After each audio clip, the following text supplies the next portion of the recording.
After all these years, we like acquired maturity, and we can work differently as we did in the old days.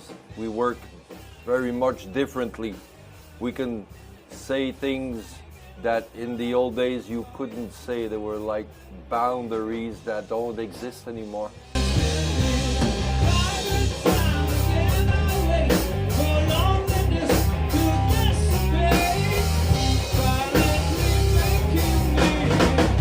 Many times. Still today.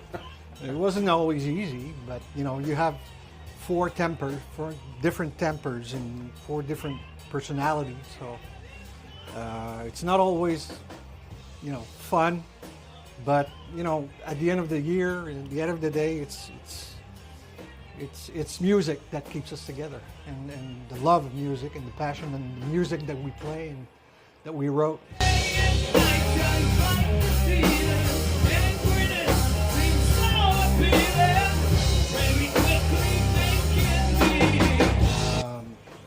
We didn't get any support from local media, and especially, you know, radios.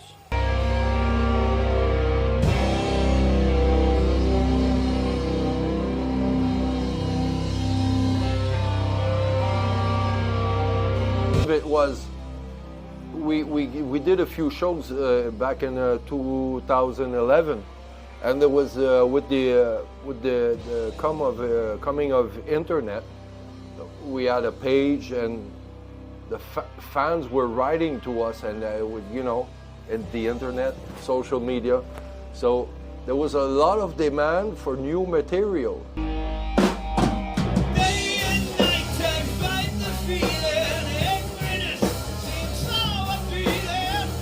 The most important thing about each and every one of us is our love for music.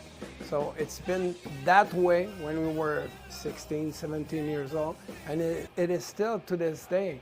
So why are we here tonight? We've been rehearsing, like this is the 10th rehearsal we've done for the show at Club Soda, because we want to get out of the house, we want to make some music, even if it's in the basement, so we just can you know, unwind a bit. And by the same token, get better, you know, because that's what fans of this type of music expect.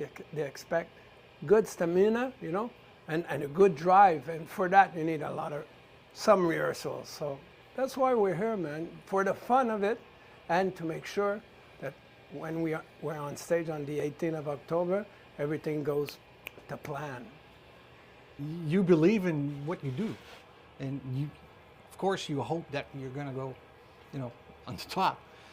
But the music industry today is totally different from what it was back in the 80s, with all those platforms, and it's harder to make a living out of just simply doing music unless you tour all the time, and that's basically how musicians make a living nowadays, because with, you know, royalties and album selling is not huge. It's not what it used to be.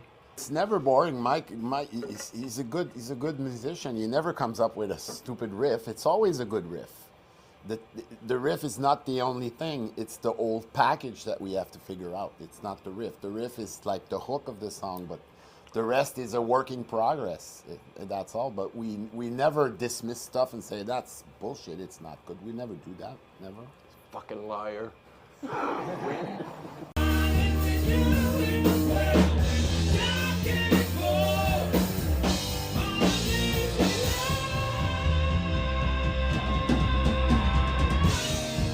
Well, regret is a big word. I would say, no, I don't regret anything, but because today we're here, we're still alive, there's no grudge, you know.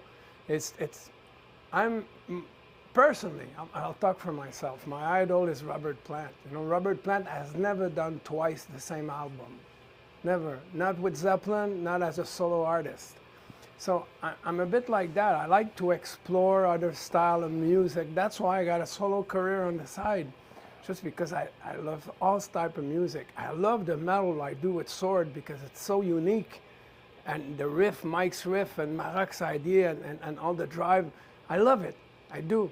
but I love rock and roll music too. So as a singer, to keep my voice in shape, if I'd sing metal all year long, I'd scrap my voice in like 4 or 5 years. But being a performer and singing other stuff, it helps me to keep my voice up and ready. Easy. Sword are my brothers. These guys are my brothers. This is home to me. And we don't tour anymore not because there's not a market for it or this or that, because we all have our stuff, all have our lives that are planned. You know, I got some job, some girlfriend and stuff. So we're good at home. We're well at home. We don't want to be on the road touring for months and months and you know, going to small clubs and start back the machine. No, we're not into that. We're into creativity. Making an album. We did an album a couple of years back. This album helps us a lot for the live concert because now we have other songs to put in the show that we've been playing for years. So if everything goes good in the next couple of years, maybe we'll record another Sword album just to add some new material to the show. What do you say, guys? Sure. Let's do it. What? What did you say? The pressure's on him. What did you say? No.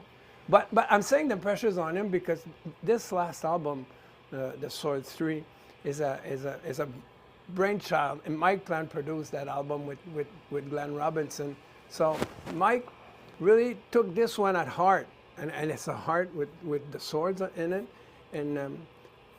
And everything you hear on the album, even some drum parts, the way I sing some parts, is Mike's ideas. He was really into that album. So we have to keep on that way. So, but we don't want to put any pressure on him because, like me, he likes his life. So me, if somebody would come to me and say, hey, we got to do this for me, and put some pressure, then I would turn it off, you know.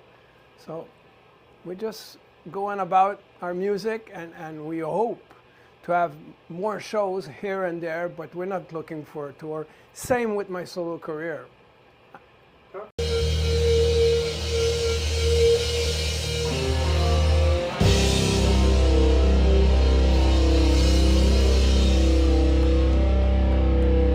Now the album's coming out, and I'm still doing shows with Sword, and I love it. I love it. Tell me about the musicians who are playing on it. You were mentioning Bobby Krieger, which is kind of a big deal, but a lot of other big names on this. I got a duet with Amy Keys. Amy Keys worked with Quincy Jones, Sting. She was with Johnny Hallyday for 20 years. I sing a duet that was that was offered to Johnny Hallyday and her. They were supposed to maybe record it, and I ended up with this song, and when Amy Keys accepted to sing it with me. So I got a duet with Amy Keys, and Robbie Krieger plays on one of the French songs. So that's that. And you mentioned earlier the stunt we did with the Speak of the Devil band there. When it was time to decide on a cover, I decided on The Real Me. So we said, okay, who should play on that? And Brad Gillis was already working with me on songs on the album. So we asked him, and he came up with the idea of reuniting him with Tommy and Rudy Sarzo, and it went like very smoothly, naturally. I thank my lucky star on this one.